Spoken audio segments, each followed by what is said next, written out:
미국 군대에서 군복무를 하고 있던 한 미국인 남성이 한국인 여자를 보고 무시하는 듯한 발언을 하다 아들 앞에서 망신만 당해버렸다고 하는데요. 과연 무슨 일이 있었기에 한국인 여성에게 호되게 당했던 걸까요? 안녕하세요. 저는 미국에서 군복무 중인 32살 존 맥캇이라고 합니다. 저는 군인 집안에서 자라며 자연스럽게 군인을 꿈꿨습니다. 군인이 아닌 제 모습을 상상하는 건 불가능할 정도였죠. 저는 남성스러움, 남자다움을 아주 중요한 덕목으로 여기는 사람이기 때문에 군인으로서 총을 들고 용맹하게 나라를 지키는 모습을 늘 꿈꿔왔습니다. 게다가 제가 태어난 이 미국이라는 나라는 전 세계에서 가장 강한 나라이며 다른 나라들은 우리의 도움이 필요하다는 자부심까지 있었죠. 이런 저에게는 군인 말고도 오랜 꿈이 있었습니다. 바로 제 아들도 군인으로 키우는 것이었는데요. 그래서 아들이 어렸을 때부터 군인, 군대와 관련된 많은 곳들에 함께 가고는 했습니다. 군사박물관도 그중 하나였죠. 그런데 아들 때문에 간 한국관에서 저는 그 초라한 모습에 경악을 금치 못했습니다. 저는 천조국이라 불리는 미국의 군인인 만큼 덜 떨어진 군사력을 가진 나라를 무시하는 경향이 있었는데 그날 후로 한국이 그중 한 나라가 되었어요. 오래된 박물관이긴 했지만 군사박물관에 전시된 한국의 무기들은 전부 구식이었고 군복은 죄다 1000쪼가리 뿐이었습니다. 유리 너머에 있는 권총들은 제 아들 장난감 총보다 못해 보였고 전투기랍시고 갖다 놓은 모형도 제대로 날 수는 있나 싶겠더라고요. 투어 가이드가 뭐라고 설명하려고 하던데 들을 필요가 있나 싶어서 그냥 지나쳤습니다. 그래, 미국의 도움을 받는 나라가 뭐 대단한 게 있겠어? 괜히 시간 낭비했네 라고만 생각했죠. 역시 미국의 첨단 무기와 훈련된 군인들을 생각하니 한국과는 비교도 안 된다는 생각이 들었습니다. 솔직히 말씀드리면 저는 미국을 지키는 것에만 관심이 있습니다. 다른 나라의 군사력 같은 건 별로 신경 쓰지 않았어요. 그런데 한국관에서의 경험은 이건 좀 아니다라는 걸 알겠더군요.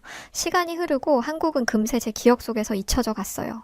그런데 어느 날 저의 부대 동료였던 마이클이 주한미군으로 한국에 가겠다는 말을 했었어요. 잊었던 한국이라는 단어가 귀에 들어온 순간이었습니다. 한국은 제 기억 속에서 그리 좋지 않았기에 당연히 저는 절대 안 된다며 말렸어요. 저는 깜짝 놀라 물었어요. 야, 마이클, 너 미쳤어? 왜 하필 한국이야? 마이클은 머쓱해하며 대답했어요. 좀 부끄럽기는 한데 내가 게임하다가 빚을 좀 졌거든. 돈이 필요해서 어쩔 수 없이 가기로 했어. 너도 알겠지만 해외 나가면 돈을 많이 주잖아. 저는 한숨을 쉬며 말했습니다. 야, 내가 본 한국과는 정말 초라했어. 허접한 무기에 훈련도 구식이고 사람들도 볼품없더라. 거기 가면 볼 것도 없고 배울 것도 없을걸? 그리고 거기 가서 뭘 하고 다닐 건데?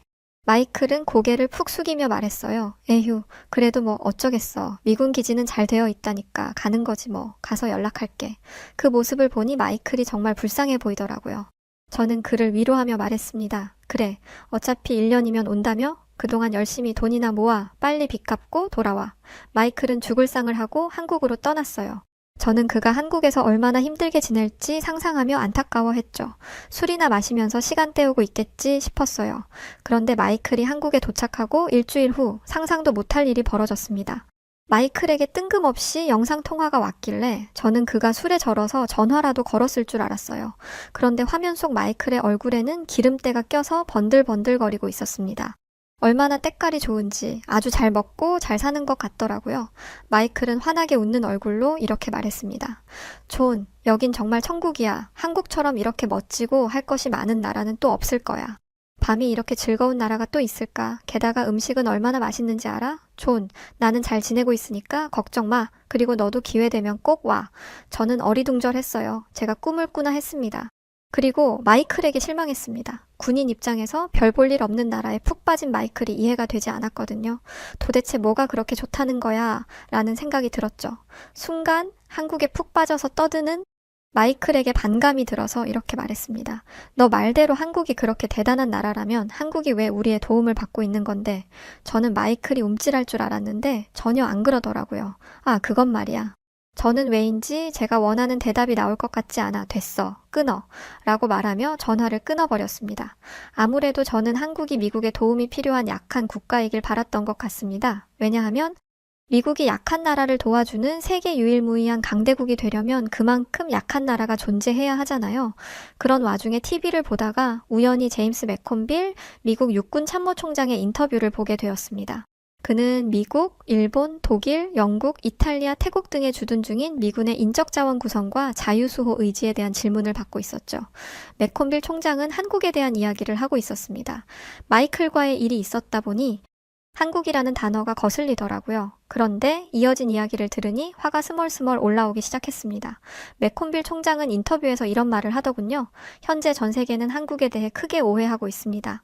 한국의 진정한 위협은 미사일이나 아직 실현되지 않은 핵무장이 아닙니다. 실제로 우려할 만한 것은 따로 있습니다. 저는 그의 말을 듣고 귀를 의심했습니다. 대체 무슨 헛소리를 하는 거야? 한국이 위협이라고? 우리의 보호를 받는 약소국이 무슨 위협이 된다는 거지? 저 사람 육군 참모총장 맞아? 이것에 끝나지 않고 참모총장은 말을 이어가더군요. 제가 본 한국군은 미국의 예상을 훨씬 뛰어넘었습니다. 전투 준비 태세와 기술적 숙련도는 실로 경이롭습니다. 솔직히 말하자면 우리는 한국과 동맹국가라는 것을 다행이라고 생각해야 합니다. 한국과 적대국이 되는 순간 미국은 엄청난 손해를 감수해야 할 테니까요. 순간 피가 거꾸로 솟는 것 같더라고요. 이 인간 한국 가서 돈이라도 받아먹은 거 아냐? 우리가 한국군을 두려워해야 한다고? 한국군은 미국이 만들어준 것과 다름없어. 우리 미국이 없었으면 한국은 벌써 북한에 먹혔을 텐데 대체 무슨 소리래? 이어서 참모총장은 한국군의 현재 수준은 여러분들의 예상보다 뛰어날 것입니다. 우리는 이제 미국이 전 세계의 국방력을 좌지우지한다는 거만함에서 벗어나야 할 때입니다. 저는 육군 참모총장이 한국에게서 돈을 받았거나 아니면 국가를 배신하고 한국의 스파이가 됐다고 생각했습니다. 이건 명백한 미국 모욕이었어요. 미국이 전 세계의 국방력을 좌지우지한다는 건 전 세계가 동의하는 부분입니다. 우리가 없으면 세계 평화는 유지되지 못할 거 아닐까요? 저는 총장의 말에 황당할 뿐이었어요. 미국의 육군 참모총장으로서 저는 미군이 한국군과의 지속적인 교류와 상호 방문을 통해 많은 것을 배우게 할 것입니다. 최근 한국을 방문해 예비군을 포함한 한국군의 훈련 모습을 직접 목격했는데 이는 매우 인상적이었습니다. 이 말을 듣는 순간 저는 TV를 향해 욕설을 퍼부었습니다. 우리가 한국군한테 배우라고? 세계 최강 미군이 저 조그만 나라 군대한테 배우라고? 헛소리도 정도껏 해야지?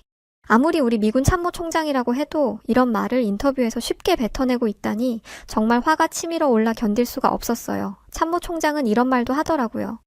특히 한국군의 첨단 무기 체계 연구 발전과 운용 능력은 앞으로도 발전할 것이며 한국과의 동맹을 강화해야만이 첨단 기술의 수혜를 누릴 수 있습니다. 저는 더 이상 참을 수 없었습니다. 저는 우리의 최고 지휘관 중 하나가 배신을 했다고 생각하며 분노했습니다. 그리고 저는 한국에 대해 더욱 안 좋은 감정을 갖게 되었어요. 애초에 한국을 그다지 좋아하지 않았는데 이제는 거의 혐오할 지경이었죠. 주한미군으로 한국을 갔던 부대 동료 마이클도 그렇고 심지어 육군 참모총장까지 별 볼 일 없을 것 같은 한국을 왜들 그렇게 우러러 보는 건지 저는 이해할 수가 없었어요. 그런데 시간이 지나고 어느 날이었어요. 그날은 평소와 다름없는 날이었습니다. 우리 부대원들과 함께 일상적인 업무를 보고 있었죠. 그때 갑자기 한 동료가 뛰어들어왔습니다. 당장 TV 틀어요. 그가 숨을 헐떡이며 말했습니다. 한국이 뭔가 대단한 걸 공개했어요. 우리는 모두 그가 틀어놓은 TV 주변으로 모여들었습니다. TV에서 생중계되는 영상 속에는 거대한 미사일이 있었죠. 저게 뭐지? 누군가가 물었어요. 현무5라는 무기라고 적혀 있네요. 한국어를 할 줄 알던 한 동료가 대답했습니다. 우리는 그저 의아한 표정으로 서로를 바라볼 뿐이었어요. 하지만 곧 현무5의 기능과 스펙이 공개되기 시작했고 우리의 표정은 점점 놀라움으로 바뀌어갔습니다. 현무5는 그야말로 괴물 미사일이었습니다. 거대한 덩치에도 불구하고 이 미사일은 놀라운 기동성을 자랑했습니다. 18륜 바퀴 정렬을 오른쪽으로 같은 각도로 돌려 이동하는 개걸음 쇼를 보여주자 모두가 입을 떡 벌리곤 아무 말도 못했어요. 저는 숨 쉬는 것조차 잊어버렸죠. 언젠간 한번 이런 게 있었으면 좋겠다. 하지만 그럴 리가 없지라고 상상했던 게 현실이 됐더라고요. 한반도는 도로가 좁고 산악 지형이 많아서 무기를 이동하는 게 쉽지 않아. 이렇게 커다란 무기를 운송하는 건 꿈에서도 못 꾼다고 생각했는데 이런 기술이 있다면 육중한 현무5를 옮기는 건 일도 아니겠더라고요. 저 괴물이 저렇게 움직이는 게 말이 돼? 현무5의 놀라운 점은 여기서 그치지 않았습니다. 이 미사일은 벙커버스터 기능을 가진 8, 9톤의 대형 탄두를 탑재하고 있었습니다. 탄두에 충전된 폭발물의 양은 무려 6, 7톤이나 되었죠. 저 정도면 지하 깊숙이 숨어있는 적도 제거할 수 있겠는데? 지하 벙커는 의미가 없겠네. 현무5는 사거리 300km의 단거리 탄도 미사일이었습니다. 특히 마하 10의 비행 속도를 갖는다는 점이 우리를 놀라게 했죠. 내가 한국관에서 봤던 그 한국의 모습이 아니었어요. 믿을 수가 없었습니다. 이건 함께 영상을 시청하던 다른 부대원들도 마찬가지였어요. 마하 10이라고? 그게 어느 정도인데? 제가 놀라서 물었습니다. 일단 속도가 빠르면 빠를수록 힘이 세지잖아. 산 하나는 가볍게 날려버릴 파괴력이겠지? 야, 어디 공학 공부한 애 없냐? 우리는 서로를 바라보며 말을 잇지 못했습니다. 이 미사일의 성능은 우리가 알고 있던 어떤 무기와도 비교할 수 없을 정도였습니다. 우리가 가지고 있는 GBU 57 MOP는 게임도 안 되겠는데? 미국에게도 세계 최강의 벙커버스터라 불리는 GBU 57 MOP가 있습니다. 그런데 그건 비할 바가 안 되더라고요. 현무5는 말 그대로 게임 체인저였습니다. 그 장면을 보고 있는 사람들은 서로 수근수근대기 시작했어요. 야, 누가 미국이 한국을 도와주는 거래? 이 정도면 우리가 한국의 도움을 받아야 하는 거 아냐? 어떻게든 현무5를 받아와야 하는 거 아니냐고. 우리가 한국을 보호한다는 표현을 쓰는 게 맞아? 이 말에 모두가 고개를 끄덕였습니다. 저도 미국과 한국의 관계를 재정립할 때가 되어야 한다는 말에 동의했죠. 한국에 와서 본 한국군의 전력, 이번에 보여준 신기술과 무기 등 공개한 무기가 이 정도라면 꽁꽁 숨기고 있는 무기는 어느 정도란 말인지 한국과 실제로 맞붙으면 어떤 결과가 날지 상상도 못하겠더라고요. 현무5의 존재가 알려지자 미국 본토에서도 큰 소동이 일어났습니다. 뉴스 채널들은 24시간 내내 이 소식을 다뤘고 전문가들은 연일 토론 프로그램에 출연해 현무5의 의미와 영향력에 대해 분석하고 있죠. 소셜미디어에서는 관련 해시태그가 트렌드에 올랐고 수많은 사람들이 이에 대한 의견을 쏟아내고 있어요. 특히 놀라웠던 것은 퇴역 군인들의 반응이었습니다. 제 할아버지와 아버지 두 분 모두 미군 출신이셨는데 현무5 소식을 듣자마자 저에게 연락을 주셨습니다. 존, 한국 영상 봤니? 어떻게 봤니? 할아버지께서 물으셨습니다. 목소리에서 긴장감이 느껴졌습니다. 정말 대단했어요, 할아버지. 한국은 더 이상 예전의 한국이 아니에요. 현재 미국의 군사 전문가들은 이 미사일의 성능을 자세히 설명하며 이것이 동북아 군사 균형에 미칠 영향에 대해 열띤 토론을 벌이고 있는데요. 일부 언론에서 한국의 군사력, 미국을 위협하나 와 같은 자극적인 제목의 기사를 내자 걱정이 된 아버지가 전화해 자세한 이야기를 듣기도 하셨습니다. 미국에 대한 선전포고가 아니라니 다행이구나. 아들아, 이젠 시대가 바뀌었다. 미국이 세계를 주름잡을 거란 자신감도 영원하진 않을 거란 생각이 들어. 정치권에서도 반응이 뜨거워요. 일부 정치인들은 한국을 이제 견제해야 한다고 주장하고 있죠. 한국은 더 이상 우리의 보호가 필요한 나라가 아닙니다. 오히려 우리의 이익을 위협할 수 있는 잠재적 경쟁자로 봐야 합니다. 한 상원 의원이 TV 인터뷰에서 말한 내용이죠. 반면 다른 정치인들은 이를 기회로 삼아 한미동맹을 더욱 강화해야 한다고 주장하고 있습니다. 현 상황에서 한국을 적으로 돌린다는 건 망하겠다는 말과 다름이 없습니다. 미국의 발전은 우리에게 위협이 아닌 기회입니다. 우리는 이를 통해 더 강력한 동맹 관계를 구축할 수 있습니다. 미군 내부의 분위기도 심상치 않습니다. 고위장성들은 거의 매일 회의를 소집하고 있고 한국군의 변화에 대해 자세히 파악하려 노력하고 있어요. 저는 여러 번 회의에 참석해 제가 본 것들을 보고하고 있죠. 다들 아주 사소한 것들이라도 수집하려고 노력하는 것처럼 보였어요. 저는 순간적으로 그동안 내가 한국을 잘못 알고 있었던 건가? 안 되겠다는 생각이 들어서 가족들에게 양해를 충분히 구하고 부대에 주한미군으로 한국에 가겠다는 신청서를 접수시켰어요. 제 눈으로 한국의 모습을 직접 봐야겠다는 생각이 들어서였습니다. 친한 동료였던 마이클도 보고 싶었고 말이죠. 한국으로 가는 일정을 앞둔 어느 날이었어요. 뜬금없이 제 아들 토미가 사격장에 가보고 싶다는 말을 했던 적이 있습니다. 아들 토미는 저에게 다가와 물었어요. 아빠, 우리 사격장에 가볼 수 있어요? 토미의 눈이 반짝였습니다. 저는 잠시 고민하다가 동의했죠. 아들과 함께 시간을 보내는 것도 좋고 스트레스도 풀 수 있을 것 같았거든요. 토미는 그날 아침부터 들떠 있었습니다. 일찍 일어나 옷을 갈아입고 아침 식사도 서둘러 먹었죠. 아빠, 빨리 가요. 토미가 재촉했습니다. 저는 미소를 지으며 아들의 머리를 쓰다듬었습니다. 차를 타고 가는 동안 토미는 끊임없이 질문을 쏟아냈어요. 아빠, 총은 어떻게 쏘는 거예요? 소리가 크게 나나요? 아빠는 군인이니까 총 잘 쏘죠? 저는 최대한 자세히 설명해 주려 노력했습니다. 부끄럽지만 저는 군인이지만 그리 뛰어난 사수는 아니에요. 그래서 스나이퍼가 되고 싶었지만 그러지 못했죠. 하지만 군인으로서의 실력은 있었기에 아들에게 보여줄 정도의 실력은 충분했습니다. 사격장에 도착하자 토미의 눈이 더욱 커졌습니다. 와, 진짜 멋있다. 눈이 커다래져서 이곳저곳 둘러보는 토미를 보니 뿌듯하더라고요. 토미. 신나는 건 알겠지만 여기는 사격장이야. 조심해야 해. 아빠 옆에 꼭 붙어 있으렴 알겠지? 토미는 눈을 반짝이며 고개를 끄덕였습니다. 마치 자신이 해적모험단의 선장이 된 것처럼 흥미진진한 표정을 하고 말이죠. 안전교육을 받은 뒤 저희는 사격을 하기 위해 섰습니다. 그리고 토미에게 기본적인 자세와 방법을 가르쳐주기 시작했죠.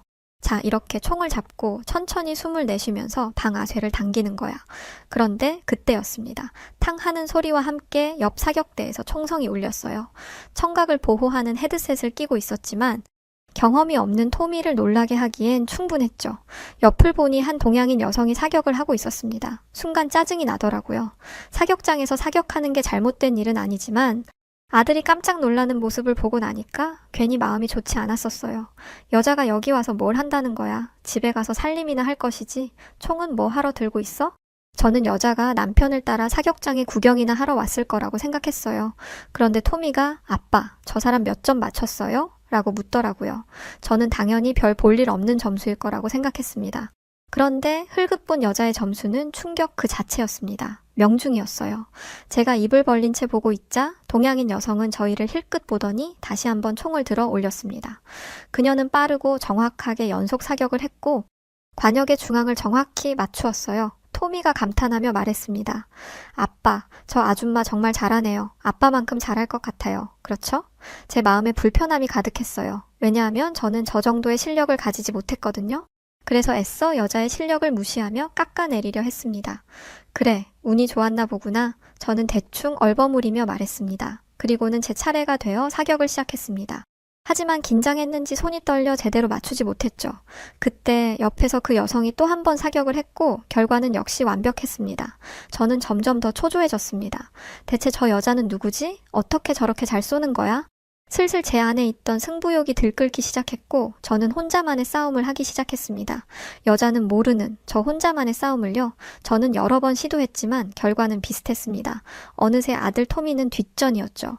그러던 중 토미가 걱정스러운 눈으로 저를 바라보며 아빠, 괜찮아요. 다음에 더 잘하면 돼요. 라고 하더라고요. 이 말에 자존심이 팍 상해버린 저는 씩씩거리면서 그 여성에게 다가가서 말을 걸었습니다. 저기요, 사격을 꽤나 하는 것 같은데 어디서 배웠습니까? 남편? 아버지? 지금 생각해봐도 굉장히 무례한 말투와 행동이었죠. 저는 제 말에 여자가 발끈했으면 했습니다. 그러면 저렇게 대단해 보이는 사람을 저처럼 유치하게 끌어내릴 수 있을 것 같았죠. 하지만 그녀는 제가 뭘 어떻게 하든 전혀 상관없다는 듯 미소를 지으며 대답했습니다. 아, 저는 한국에서 군복무를 했어요. 그 말을 듣는 순간 머릿속이 하얘졌습니다. 한국? 내가 가려고 하는 한국의 여성이었단 말인가? 순간적으로 잘 되었다 싶었습니다. 어차피 한국에 가야 하는데 한번 한국에서 군복무를 했다는 이 여성이 얼마나 군인으로서의 능력을 갖추고 있는지 확인해보고 싶었죠. 그렇군요. 저는 놀란 마음을 들키지 않으려고 일부러 퉁명스럽게 대답했습니다. 그런데 실전에선 쏴본 적 있습니까? 관역 맞추는 것과 실제 전투는 다르다는 건 알죠? 그녀는 여전히 미소를 지은 채 대답했습니다. 맞아요. 하지만 기본기가 중요하잖아요. 그래서 감을 잃지 않으려고 이렇게 종종 사격장에 와요. 그리고 군 생활을 할 때 실전과 같은 상황에서 훈련도 받습니다. 저는 그 여유로운 모습에 괜히 지는 듯한 기분이 들어서 기분이 불쾌했죠. 그래서 그래봤자 한국에서의 훈련일 뿐이고 여기서는 사격을 꽤나 하는 듯해 보여도 실제 전장에서는 가만히 서 있는 개 한 마리 못 쏠 거라며 그 한국 여성에게 핀잔을 주었습니다. 그러자 그녀의 표정이 굳어지더군요. 무례하시네요. 전 아프가니스탄에 파병을 갔던 경험이 있습니다. 실전에 배치된 적이 있고 실제 작전에 투입됐었어요. 이래도 제가 실전에서 무능하다 말할 수 있나요? 그리고 왜 자꾸 한국의 훈련을 무시합니까? 제가 좋게 말하니까 만만해 보여요? 당신이 그렇게 자신 있다면 저와 한번 겨뤄볼까요? 솔직히 한국 여성의 제안에 당황했었어요. 분명 이 한국 여성은 저보다 사격 실력이 더 좋아 보였거든요. 하지만 옆에서 이 모습을 지켜보고 있던 아들이 있었기에 자존심상 거절할 수가 없었어요. 저는 그녀의 제안에 고개를 끄덕였습니다. 각자 10발씩 쏘고 점수의 총합으로 승부를 가리기로 했죠. 관역의 중심에 가까울수록 높은 점수를 받는 방식이었습니다. 갑자기 뜬금없이 두 나라의 자존심이 걸린 문제처럼 보였죠. 내기가 시작되었고 그녀가 먼저 사격을 시작했습니다. 그녀의 자세는 흔들림 없이 안정적이었고 숨소리조차 들리지 않았죠. 첫 발을 쏘는 순간 저는 그녀가 얼마나 숙련되었는지 느낄 수 있었습니다. 땅을 딛고 있는 발과 어깨선, 호흡 모든 게 완벽했거든요. 결과는 놀라웠습니다. 10발 모두 9점 이상을 기록했고 그중 7발은 10점 만점이었습니다. 총점 97점. 거의 완벽한 점수였죠. 이제 제 차례였습니다. 저는 최선을 다했지만 긴장한 탓인지 손이 미세하게 떨렸습니다. 결과는 참담했습니다. 10발 중 8점 이상을 맞춘 것은 단 4발뿐이었고 나머지는 관역의 가장자리를 맴돌았습니다. 총점 71점, 그녀와는 26점이나 차이가 났습니다. 완벽한 패배였죠. 저는 그 자리에 얼어붙은 채 서 있었습니다. 여자에게, 그것도 한국인 여자에게 이렇게 크게 졌다는 사실을 받아들이기 힘들었습니다. 제 자존심은 산산조각이 났고 도저히 아들을 볼 자신이 없었어요. 메카시 씨, 내기에서 지면 한국을 무시했던 걸 사과하기로 하셨죠? 이제 약속을 지키세요. 아들이 저를 보고 있었고 저는 약속을 지켜야 한다는 걸 알고 있었습니다. 하지만 차마 그러지 못하겠더라고요. 결국 저는 이렇게 외치고 말았죠. 내가 왜 그래야 하죠? 난 틀린 말을 한 적이 없어요. 한국? 그래요 뭐. 나아졌을 수 있겠죠. 그런데 미국이 없으면 한국의 노력도 다 쓸모없는 거 아니에요? 미국이 없었으면 한국은 이미 공산화됐을 게 뻔하잖아요. 사격장이 갑자기 고요해졌고 그녀는 성큼성큼 저에게 다가오더니 이렇게 말하기 시작했습니다. 메카시 씨, 제 소개가 늦었네요. 저는 김지연입니다. 그리고 대한민국 육군 특수전사령부 예비역입니다. 저는 그 말에 충격을 받았습니다. 특수전사령부라니 어떻게 여자가 특수부대에 갈 수 있단 말이죠? 상남자 중에 상남자인 저도 특수부대는 힘들어서 꿈도 못 꿨는걸요. 김지연 씨는 계속해서 말했습니다. 저는 8년간 현역으로 복무했고 한미연합훈련에도 여러 번 참가했습니다. 저희는 미군과 함께 훈련하며 많이 배웠고 또 우리의 능력을 인정받았죠. 저는 말문이 막혔습니다. 제가 얼마 전 TV에서 봤던 한국 군인들의 그 날카로운 눈빛을 이 여성은 하고 있었고 현무5에 압도되었던 그때의 그 위압감이 느껴졌어요. 몸이 움찔해지는 듯한 기분이 순간적으로 들었죠. 김지연 씨는 이런 말을 하더군요. 우리 한국군은 약하지 않습니다. 우리는 끊임없이 훈련하고 발전하고 있어요. 미군의 도움이 컸던 것은 사실이지만 이제는 우리도 충분히 강합니다. 그리고 우리는 동맹관계이며 서로를 존중해야 합니다. 그녀의 말에 저는 아무 대답도 할 수 없었습니다. 수치스러움과 혼란스러움이 마음속에 가득 찼고 스스로가 부끄러워 견딜 수가 없었죠. 그때 옆에 서 있던 아들 토미가 제 손을 잡고는 아빠, 우리 이제 그만 가요? 하고 저를 끌었습니다. 저는 부끄러운 마음으로 아들의 손을 잡고 그 자리에서 돌아섰습니다. 그런데 김지연 씨가 저에게 이런 말을 하더라고요. 저는 매주 이 시간에 옵니다. 다시 만날 수 있으면 좋겠네요. 차라리 무례하다며 욕이라도 하지 저와 달리 너무나 성숙한 모습에 더욱 부끄러움이 느껴지더라고요. 저는 아무 말 없이 고개를 끄덕이고 토미의 손을 잡고 사격장을 나왔습니다. 며칠이 지나니 부끄러움보다는 괜히 미안하다는 생각이 들더라고요. 이제 며칠 있으면 한국으로 갈 텐데 괜히 왜 그랬을까 하는 생각에 후회가 되었어요. 저는 안 되겠다 싶어서 용기 내어 사격장으로 향했습니다. 안녕하세요. 김지연 씨는 아무 일도 없었던 것처럼 웃으며 제 인사를 받아주었습니다. 지난번 일은 정말 죄송합니다. 제가 무례했어요. 그녀는 미소를 지으며 대답했습니다. 괜찮아요, 메카시 씨. 이젠 그렇게 생각하지 않으신다면 그걸로 됐습니다. 이렇게 사과해 주셔서 감사해요. 대화를 나누면서 저는 그녀에 대해 더 많은 것을 알게 되었습니다. 김지연 씨는 군 복무 중 부상을 당했다고 했습니다. 특수작전 중 다리를 다쳐 더 이상 현역으로 복무할 수 없게 된 것이었죠. 부상을 당했지만 저는 언제든 전쟁이 일어나면 즉시 투입될 준비가 되어 있어요. 하지만 전역을 할 정도로 심한 부상이지 않습니까? 저는 군인입니다. 내 한 몸 돌보겠다고 전쟁 중인 국가를 버려둘 생각 따위는 없어요. 그녀의 말에 저는 깊은 인상을 받았습니다. 부상을 입고도 여전히 그런 의지를 가지고 있다니 놀라웠죠. 그 순간 저는 제 편견이 얼마나 깊었는지 새삼 깨달았습니다. 한국에 대해, 한국군에 대해 제가 알고 있던 것들이 모두 잘못되었다는 사실이 충격으로 다가왔죠. 집에 돌아온 뒤에 저는 한국에 대해 알아야겠다는 생각을 하게 되었어요. 그들의 역사, 문화, 그리고 군사력에 대해 진지하게 공부하기 시작했죠. 그리고 점점 더 한국이라는 나라의 강인함과 끈기에 감탄하게 되었습니다. 한국은 제가 상상했던 것과는 전혀 다른 모습이었거든요. 서울은 현대적인 고층 건물들로 가득했고 거리는 첨단 기술로 넘쳐났습니다. 제가 미국에서 봤던 것과는 달랐어요. 오래된 미국의 군사박물관은 관리되지 않았던 겁니다. 실제 한국의 군사시설과 무기들, 첨단 통신 장비와 체계적인 훈련 시스템들, 진짜 장난 아니었습니다. 왜 세계 최강국이라 불리는 저희 미국에서조차 한국을 수시로 언급하며 동맹해야 하는 절대 국가로 평가하고 그들을 향해 엄지를 올렸는지 저는 느끼고 깨달을 수 있었어요. 미국 군인으로 이런 한국 군대의 용맹함과 군사력도 인지하지 못한 모습으로 살아왔던 제가 한없이 부끄럽다는 생각이 많이 들었습니다. 하지만 지금은 제가 인정하는 세계 최고의 군사력을 가진 나라로 생각하고 있어요. 아니, 제가 아니라 미국 전체가 그렇게 인지하고 있을 테죠? 주한미군으로 한국에 가게 되면 최선을 다해 한국에서 멋진 삶을 만끽하고자 합니다. 그리고 김지연 씨, 사격장에서 함부로 까불어대서 정말 미안합니다. 그리고 한국을 오해해서 한국인 모든 분들에게 죄송합니다. 네, 오늘 사연은 여기까지인데요. 한국분과 감히 사격 대결을 하시다니 정말 무모한 행동을 하셨네요. 한국은 0점 조준해서 겨루는 것에 굉장히 능한데 말이죠. 여하튼 한국이 세계적으로 인정받고 있으니 기분 좋네요. 자, 그럼 오늘 사연 재밌게 들으셨나요? 영상 끝까지 시청해주셔서 진심으로 감사드려요. 그럼 저는 지금까지 여우튜브 송은지였고요. 더 좋은 내용으로 다시 찾아뵙겠습니다. 늘 고맙고 감사합니다. 그리고 항상 사랑합니다. 당신만의